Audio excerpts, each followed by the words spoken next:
Hi everyone, thanks for coming back for part 3. I hope this wasn't too confusing, what I've been trying to explain.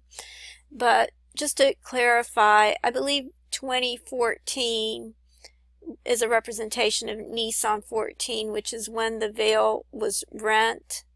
And this is a type and shadow of when Jesus comes back and the Mount of Olives will be split. This is the second coming. It's also the rapture. The second coming is not 7 years later. This is all one event. It takes place when Jesus comes back. And the veil being rent is a type and shadow, just as the Red Sea being parted in Exodus 14 was a type and shadow, and just like the sixth seal, when I'll go ahead and pull that up.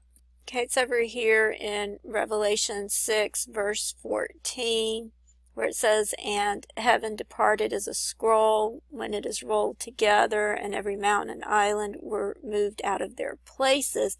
And I'll just go ahead and show you an image so you can see what that'll look like. And I've talked about how this pattern goes back all the way to Genesis, and I might try to show that more in another video, but there's a pattern of splitting apart or a renting taking place that happens in either chapter 14 or verse 14. And so this is all a type and shadow of when the veil was rent and when Jesus comes back, and everything will be rent, including the heavens and the earth. There's scriptures that talk about the earth cleaving, and of course the Mount of Olives cleaves in Zechariah 14. So this is all a type and shadow when Jesus comes back. So this represents the year of his return, but it also represents 3 days later, because once Jesus died on the cross, he was placed in the tomb for 3 days, and then it was after 3 days and 3 nights that Jesus resurrected, which was actually on the 18th of Nisan. So it was the 17th going into the 18th of Nisan. It was just before dawn on the 18th of Nisan that Jesus resurrected. So this also represents the second coming. So I believe it's going to be in the year 2017 and perhaps going into 2018. But I'm leaning towards the year 2017 because of this pattern over here with the Hebrew years. So you can see that the year of creation was -222, and then the prophecy ends possibly over here. This is what would fit the pattern, and that would be the Hebrew year 5777, which I believe is still in effect. And as you can see, this pattern of the Jubilees alternates from the years 77 to 27 on the Hebrew calendar. So if it takes place after the Hebrew year 77, then that would completely break this pattern that has been kept since creation. Actually, it's been kept since the Exodus, but in creation, that was a year 222, which when you look at the first year and then the last year, you have the number 27, and the pattern is between 27 and 77. So every Jubilee since the Exodus has ended in either a 77 or 27. So if it doesn't occur this year, then that would break the pattern since the Exodus, and then creation also completes the pattern because it forms the number 27. And I've talked before about how the number 27 represents the coming of Christ. And as you can see, it was in verse 27 where it talks about Jesus coming in all his glory in all of the Gospels. And the one in John is a little bit different. I'll talk about that in a minute. But in Matthew 24, it comes up in verse 27 where it says, for as lightning cometh out of the east and shineth even unto the west, so shall the coming of the Son of Man be. As you can see, that comes up in verse 27. And then in Luke 21, it comes up in verse 27, where it says, and they shall see the Son of Man coming in a cloud with power and great glory.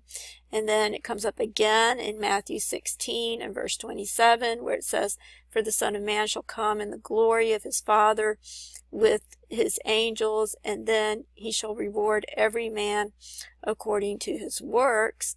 And then again in Mark 13, it comes up in verses 26 and 27, where it says, and then they shall see the Son of Man coming in the clouds with great power and glory, and then shall he send his angels, and shall gather together his elect from the four winds, from the uttermost part of the earth to the uttermost part of heaven.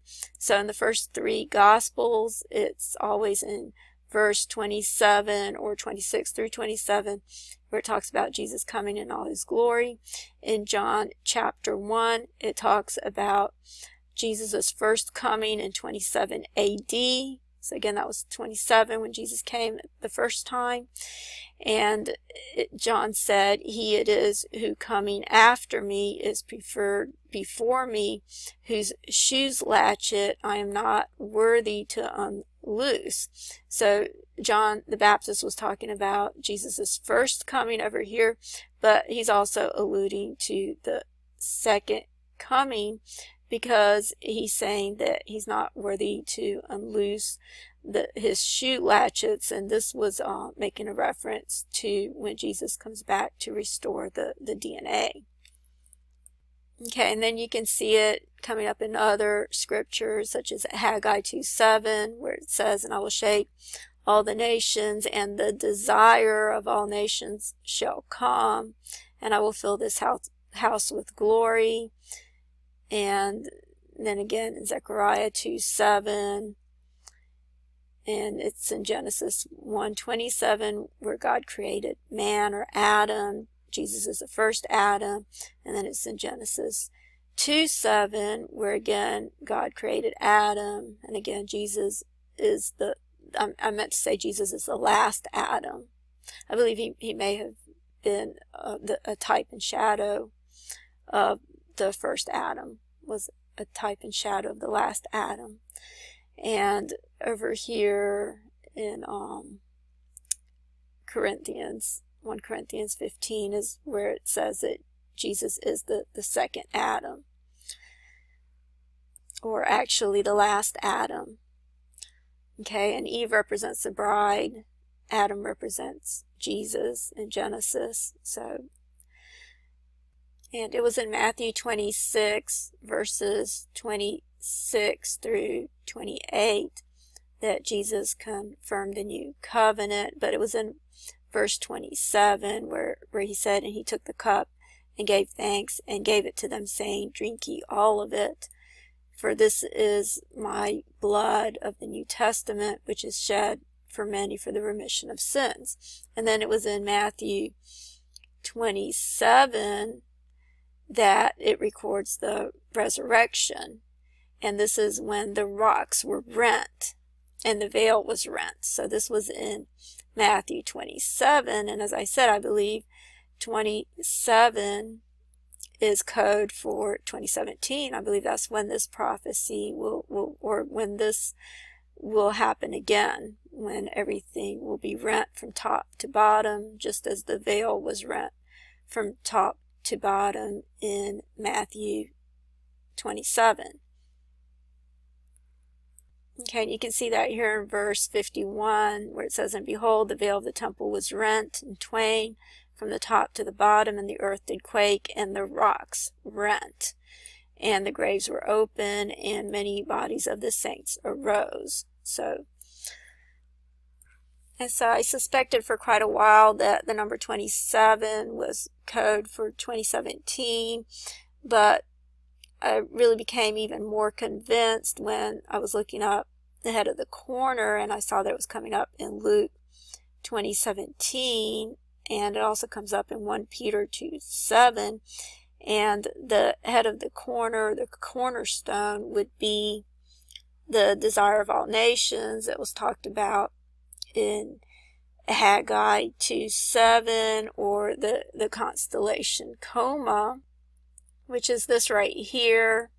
And in Hebrew, this word means the desire of all nations, and the Alpha star is the star diadem. So this constellation over here means the desire of all nations in the Hebrew, and this would be the capstone or the chief cornerstone. And so I'll just show you that in the Gospel and the stars. This is the constellation Coma. It says this constellation is the first decan of Virgo.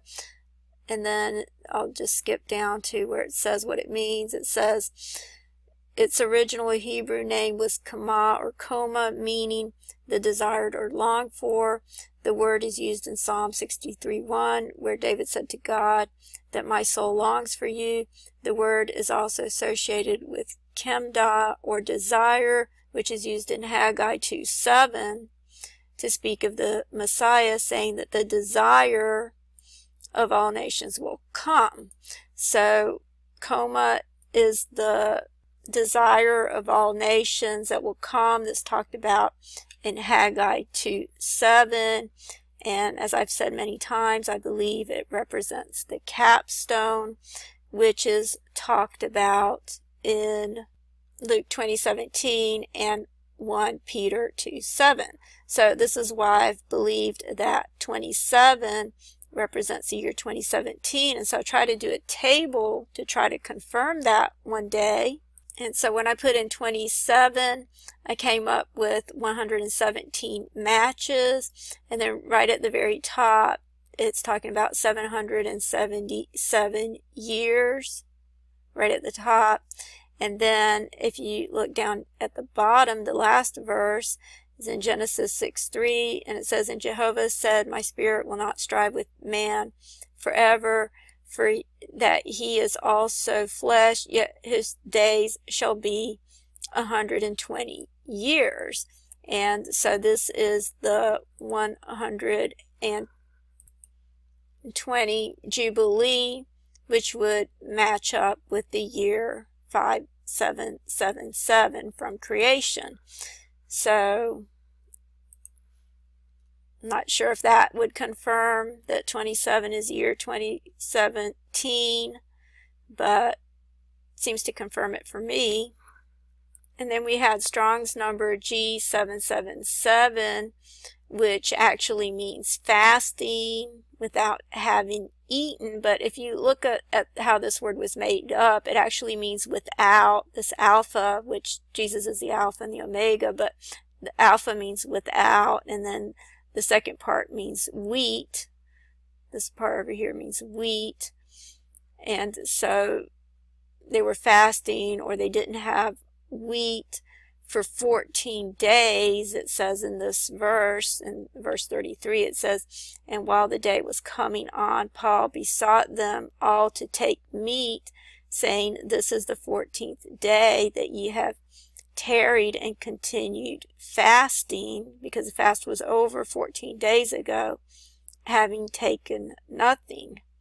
And so this is coming up in Acts 27 verse 33. So I'm not sure if this is giving a clue as to the timing of the rapture, but I'll put a link to this article concerning the number 276, and you can see how it relates to DNA, how this number is all about DNA and what is being represented by the wheat, because I don't really have time to go over all of this, but I'll just put the link in the description box. And I just want to close by saying I don't know when the rapture is going to happen. I don't know if it's going to be on Yom Kippur. No one knows the day or the hour. I just know that this is a very important day that's coming up. It's the day when the books are closed. And so it's very important to be prepared on that day. But then again, it could be that God may be giving us more time up until Shemini Atzeret or Simchat Torah and the Feast of Tabernacles.